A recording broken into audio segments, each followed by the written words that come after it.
आवाज़ की दुनिया के दोस्तों, कैसे हैं आप लोग?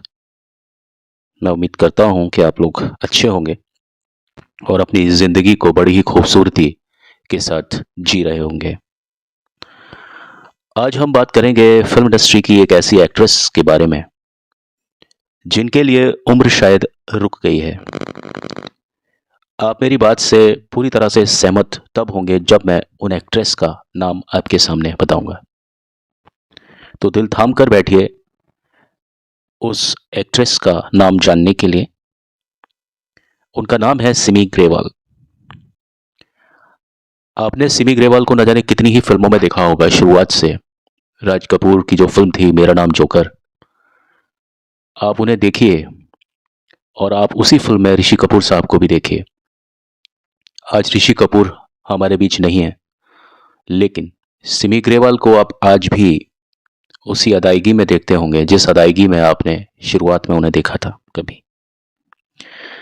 सिमी ग्रेवाल हिंदी सिनेमा की एक वो एक्ट्रेस हैं जिन्होंने अपने परिवार के खिलाफ जाकर के फ़िल्म और एक्टिंग को अपना करियर बनाया। इसकी जो शुरुआत थी वो बड़े ही दिलचस्प तरह से हुई और यूँ समझिए कि एक प्रैंक की तरह इसकी शुरुआत हुई सिमी की तरफ से। जब उन्होंने अपना नाम बदल करके राज कपूर साहब को फ़ोन किया और वो साल था 1970 और इसी साल उन्हें उनके करियर की पहली फ़िल्म, जो कि सभी लोग जानते हैं, बहुत बड़े बजट की फ़िल्म थी, मेरा नाम जोकर, उन्हें मिली। सिमी ग्रेवाल, जैसा कि मैंने आपको बताया कि न सिर्फ फिल्मी एक दुनिया में एक नाम है जो मशहूर है, बल्कि उन्हें बोलते हैं कुछ लोग कि वो एक स्टाइल आइकन है और स्टाइल दीवा है। और मैं और बहुत सारे लोग इस बात से पूरी तरह से वाकिफ़ होंगे कि ये जो टाइटल है उनके लिए, वो पूरी तरह से उनको ही जाता है। साल 1947 को लुधियाना में उनका जन्म हुआ और वो तारीख थी 17 अक्टूबर।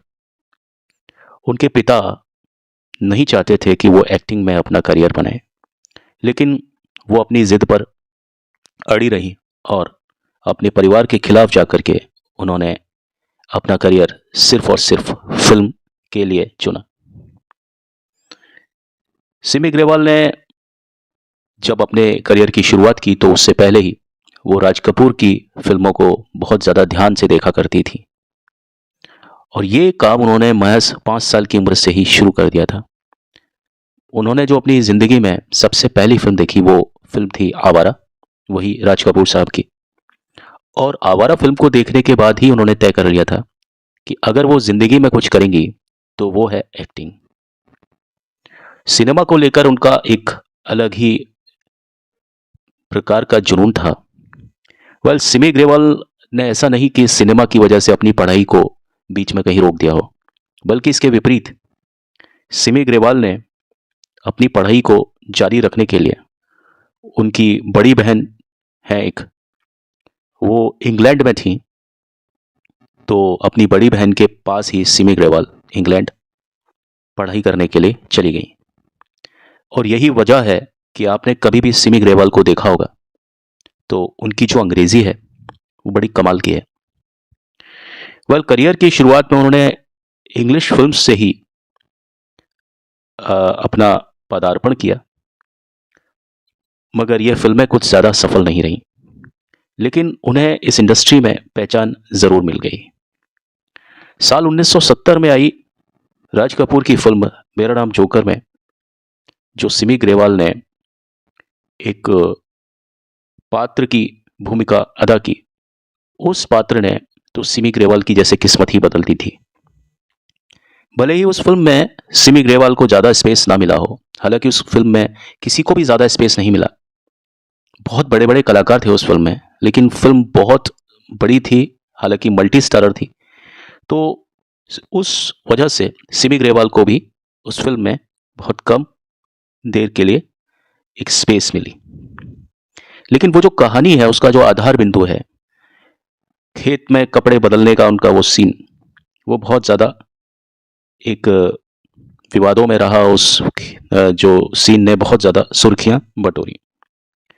सिमी ने अपने करियर में दो बंधन, साथी, मेरा नाम जोकर, नमक हराम इत्यादि कई फिल्मों में काम किया। आपने उन्हें कई फिल्मों में देखा होगा जिसमें उन्होंने खलनायिका का भी एक किरदार पेश किया, जैसे फिल्म चलते चलते 1977, और कर्ज फिल्म को तो खैर कौन भूल सकता है, 1980। लेकिन एक फिल्म थी जिसका नाम था सिद्धार्थ। उस फिल्म में जो उन्होंने काम किया, उस काम के जो चर्चे थे वो पूरी दुनिया में उनके बारे में हुए, और वो अपने समय में बहुत ही ज़्यादा बोल्ड फिल्म थी, और आज की तारीख में भी वो एक बोल्ड फिल्म की कैटेगरी में ही आती है। वो फिल्म इतनी ज़्यादा बोल्ड थी कि उसका एक केस स्टडी है, जो कि कानून पढ़ने वाले जो विद्यार्थी हैं, एलएलबी के जो विद्यार्थी हैं, हमने भी उस पढ़ाई को किया है, तो वहाँ पर भी एक सिद्धार्थ फिल्म का जो केस था वो हमें पढ़ने को मिला। वेल, इस फिल्म के बाद में उन्होंने कुछ नेगेटिव शेड्स भी किए, जैसा कि मैंने आपको बताया। यानी लाइफ में उन्होंने बहुत सारे प्रयोग किए, और हर प्रयोग में वो बहुत अच्छी तरह से कामयाब भी हुई। फिल्मों के अलावा सिमी अपने chat show rendezvous with Simi Grewal के लिए जानी जाती हैं, और ये शो आज भी सभी के सर चढ़कर बोलता है। इस शो की जो गरिमा थी वो दूसरे कई शोज जो इसके बाद में आए उससे कहीं ज़्यादा ऊपर थी।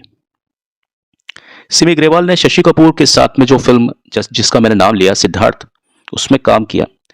उस फिल्म के दौरान उस शूटिंग में वो बहुत ज़्यादा नर्वस थी, लेकिन ये बताते हैं कि शशि कपूर ने जब पहली बार सिमी ग्रेवाल को इस फिल्म के सेट्स पर देखा तो वो उनकी खूबसूरती पर, ये समझ लीजिए, फिदा हो गए, कायल हो गए।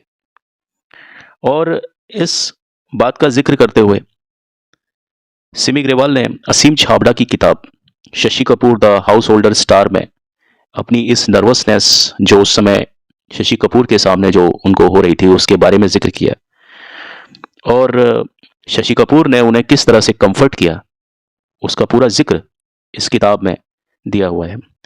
सिमी ने बताया कि इस फिल्म में कुछ सीन थे, खासतौर पर एक पर्टिकुलर सीन था, उसको करने के लिए वो बिल्कुल भी कंफर्टेबल नहीं थी। वो बहुत ज़्यादा नर्वस हो रही थी, और एक ही सीन को करने में उन्होंने कई रिटेक लिए। ये बात है शायद 1972-73 की बात है, जब फिल्म सिद्धार्थ की शूटिंग हो रही थी। तब शशि कपूर ने सिमी ग्रेवाल को बड़े ही रोमांटिक अंदाज में कहा कि शर्माओ मत सिमी, तुम बहुत खूबसूरत हो, और तुम जो इस रोल को कर रही हो वो बहुत ही अच्छी तरह से कर रही हो। और उसके बाद आप समझिए कि वो जो सीन था वो उसके बाद वन टेक ओके हो गया।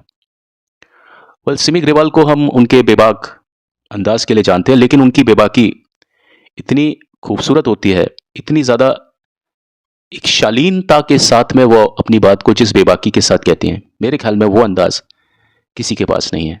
क्योंकि अक्सर जब लोग बाग बेबाक हो जाते हैं तो थोड़ा सा बोल्ड या थोड़ा सा वो भोंडापन उनके शख्सियत में आ जाता है, लेकिन इस तरह का जो भोंडापन है वो कभी भी सिमी ग्रेवाल की शख्सियत में कभी ना तो आपने फिल्मों में देखा होगा, ना आपने असल जिंदगी में देखा होगा। लोग उन्हें स्टाइल आइकन मानते हैं, और आज भी हम उनकी उम्र जब वो अपने मुंह से कहती हैं तब हमें उनकी उम्र का अंदाज़ा लगता है, वरना वो ऐसा लगता है उनको देख करके कि उम्र या समय जो है वो उन पर अप्लाइड नहीं होता। जैसे देवानंद साहब हमेशा सदाबहार रहे अपनी लुकिंग में, अपनी फिजिकलिटी में, अपने अदायगी में, उसी प्रकार आप सिमी ग्रेवाल को भी उसी तर्ज पर देख सकते हो। वेल, आज के लिए बस इतना ही, और अब जाने से पहले मैं बस यही कहूँगा कि आप अपना जो प्यार है वो मेरे लिए यूं ही बनाए रखिए, और मेरे आगे आने वाले कंटेंट्स का इंतज़ार कीजिए। ठीक है, अभी तो चलता हूँ, लौट के मिलता हूँ। आप सभी खुश रहें, आबाद रहें, मस्त रहें, और अपने अपने कामों में व्यस्त रहें। Thank you and have a nice time. Bye.